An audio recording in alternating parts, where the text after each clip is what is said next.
different angles. Deep copses and spiraling visions of ferns, bushes, and briar patches. It continued on and on. Every step I took, I knew I was moving even farther away from people. I was in the middle of it all now, and if I went back, I would be going back towards it. For the next few nights, I stopped as frequently as I could at rest stops and camping grounds, hoping that I was moving further away from its territory, if it even had territory. One of the nights I remember being approached by a friendly-looking man and his dog as I sat with my back to the other campers, facing the woods. I was sure I looked halfway to a madman then, my stubble grown into a patchy beard and my eyes framed with dark bags indicating poor sleep. The stranger's expression suggested he thought so too as I turned stiffly to acknowledge his greeting. "How is your hike going?" he asked me conversationally as his dog sniffed. My hand that held the hot dog and bun I had just finished cooking. I managed to smile and tore off a piece to offer the dog, to which he accepted with the voracious appetite only dogs seem to have. "It's going well enough," I said, aware that my appearance indicated that it wasn't going well at all. "Are you attempting the whole trail?" he asked then, observing my face a little bit too much for my liking. "Yes, sir," I responded, nodding my head in the direction I came from. "Started from the entrance down in Georgia." He let out a sharp exhale in surprise. "You've made it farther than most then." We talked about our experiences hiking before, and how he was still a little bit of a beginner, but his wife, who had remained over by the campfire, had been doing it all her life. He invited me to sit with him for a while, and I accepted gladly, happy to be of decent company for the first time in days. And for the first time in a while, I didn't look into the trees, searching for something that was looking back. As we talked into the evening hours, my new friend explained that he had hit his limit, and he and his wife were going to head back the way they came.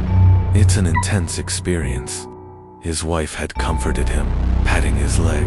It's a huge commitment to take. I nodded in understanding, smiling sympathetically. He shrugged in slight embarrassment and scratched his cheek as he explained that he needed to work on his stamina training. They both were comfortable with the idea of attempting again maybe next year in the late spring.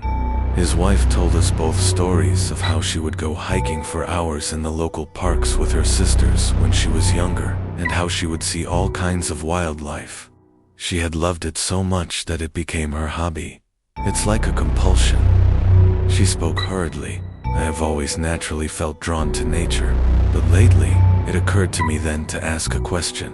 I didn't want to ruin the mood of the conversation, which had been mostly, if not all, positive.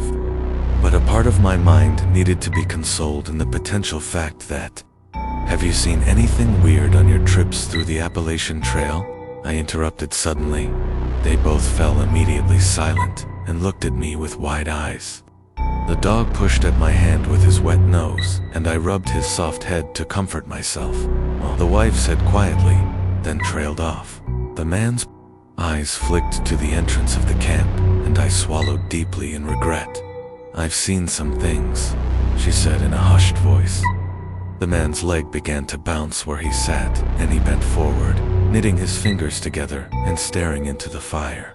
An odd sort of conspiratorial silence fell over us, as if we were the only ones who knew of what lived and crawled through these woods.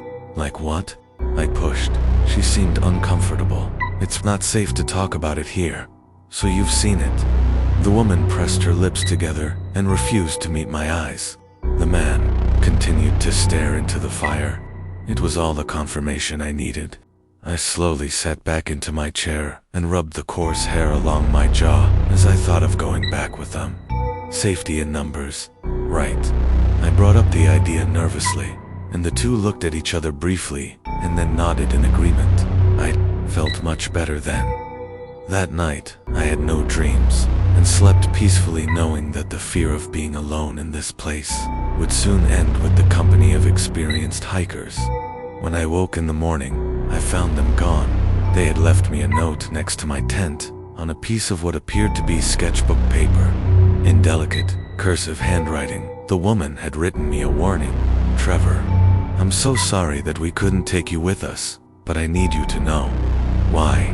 The fact that you've seen what you think you've seen at all is enough for me to know that you've been marked.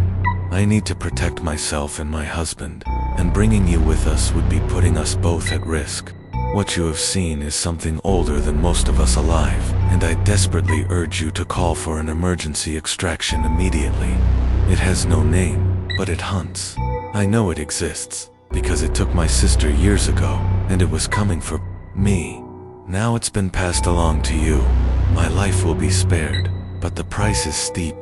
Please, get out of these woods as fast as you can. I crumpled the note up and threw it over my shoulder. Enough was enough. I didn't need a crazy woman telling me I was being followed by something supernatural. What I needed was to get the hell out of here. I would heed her warning about leaving, but I wasn't going to let her tell me that I was being hunted by anything. It occurred to me then how stupid it was that I didn't bring a gun with me for safety. I remembered battery packs, but not a gun. Stupid. Stupid. As I packed up my things, I pulled out my map and compass and mapped a route to the nearest town by the trail. There I would be able to call for help if they had cell service, or if they had emergency services there.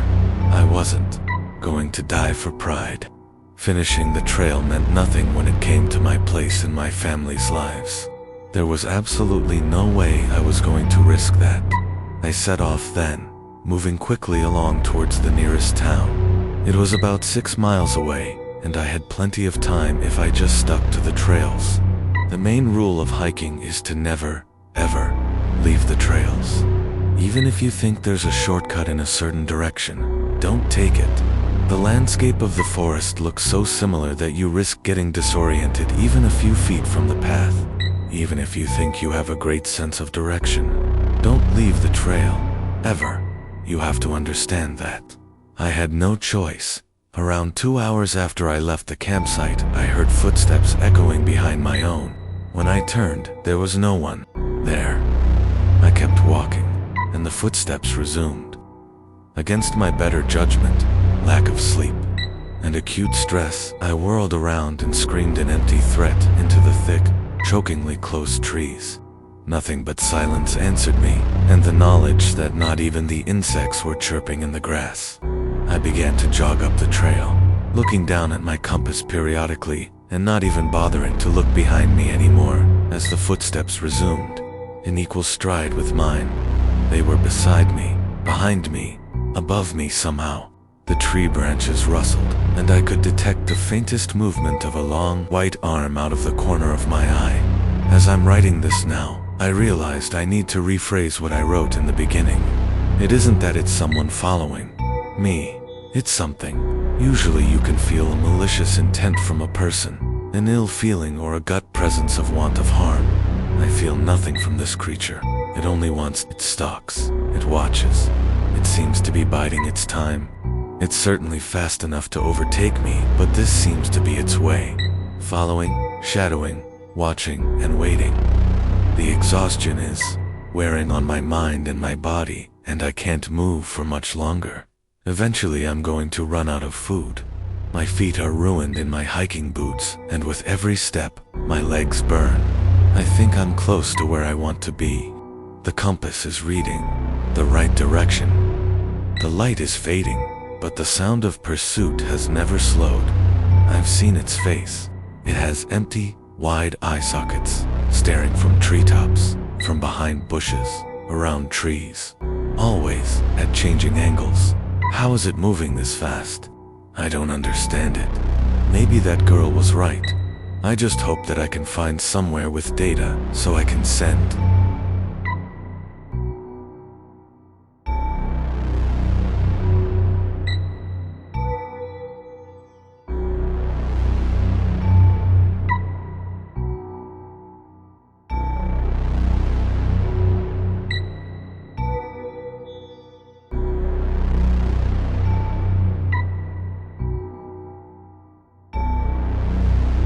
To enjoy more content, please click the like button and subscribe to our channel.